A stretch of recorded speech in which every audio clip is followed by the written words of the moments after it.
صلی اللہ علیہ وسلم کے زمانے میں، نبی کریم صلی اللہ علیہ وسلم کے زمانے میں نبی کی سیرت ہمارے لیے نمونہ ہے، صحابہ کا ایمان ہمارے لیے نمونہ ہے۔ صحابہ سے کوتاہی ہو گئی، صحابہ سے غلطی ہو گئی۔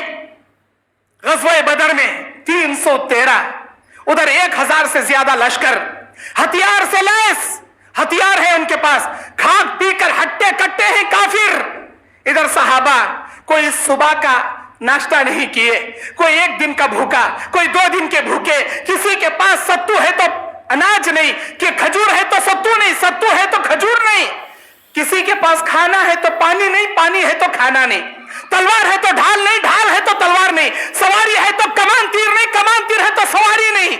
نہتے صحابہ، 313 صحابہ رات بھر اللہ سے مدد مانگے، یا اللہ مٹھی بھر جماعت زمین سے مٹ گئی، قیامت تک تیری عبادت کرنے والا اس دھرتی پر کوئی نہیں بچے گا، اللہ ہماری لاج رکھ لے، اللہ ہماری مدد کر۔ اللہ مدد کیا، 1000 2000 3000 غیبی راستے سے اللہ اور آسمان کے فرشتوں سے مدد کیا۔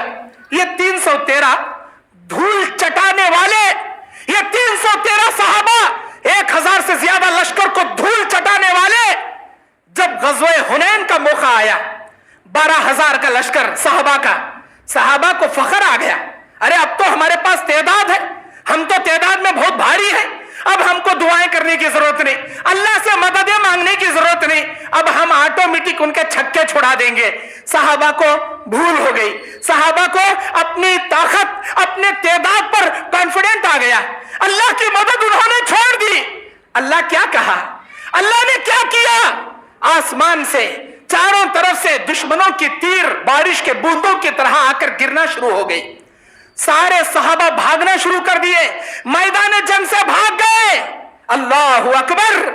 وہ نبی جس نبی پر جان نثار کرنے کے لیے صحابہ آئے تھے، وہ نبی جو نبی میدان جنگ میں تنے تنہا کھڑا ہے، یہ اعلان کر رہا ہے، انا النبی، انا ابن عبداللہ، انا ابن عبد المطلب، انا محمد، انا لا کاذب۔ او میرے صحابہ، میں محمد ہوں، ابن عبد المطلب ہوں، میں عبداللہ کا بیٹا ہوں، میں اللہ کا سچا نبی ہوں، مجھے چھوڑ کر تم کہاں بھاگے جا رہے ہو؟ ذلت ان پر طاری ہو گئی، بھاگنے لگے یہ لوگ۔ جب تک دین کی جانب لوٹ کر نہیں آؤ گے، ذلت تمہارے اوپر کی کبھی ختم نہیں ہوگی۔ بھاگ رہے تھے صحابہ، اللہ کے نبی اعلان کر رہے تھے، میرے صحابہ جب تک دین کی جانب پلٹ کر نہیں آؤ گے، تمہارے اوپر کی ذلت کو اللہ کبھی ختم نہیں کرے گا۔ بھاگنے والے صحابہ ایک لمحے کے لیے رک گئے، سوچنے لگے ہم یہ کیا کر رہے ہیں؟ جو جان اللہ کے راہ میں نثار کرنے آئے تھے، جو جان اللہ کے لیے قربان کرنے آئے تھے، کیا ہم اسے چھوڑ کر بھاگ رہے؟ واپس آ گئے صحابہ، واپس آ گئے۔ اللہ تعالیٰ ان کی ذلت کو عزت میں بدل دیا، ان کی ذلت کو عزت میں بدل دیا۔ میرے کرنول کے بھائیوں، آپ کی زندگیاں اسلام سے دور ہیں، دین اسلام سے دور ہیں، نمازوں سے دور ہیں، مسجدوں سے دور ہیں۔ یاد رکھو، جب تک تم مسجدوں سے اپنا ناطہ نہیں جوڑو گے، نمازوں سے اپنی زندگی نہیں جوڑو گے، اللہ کی توحید اور وحدانیت سے اپنے ایمان اور عقیدے کو نہیں جوڑو گے، اللہ کی قسم تمہارے اوپر کی ذلتیں کبھی ختم نہیں ہوں گی، یاد رکھنا۔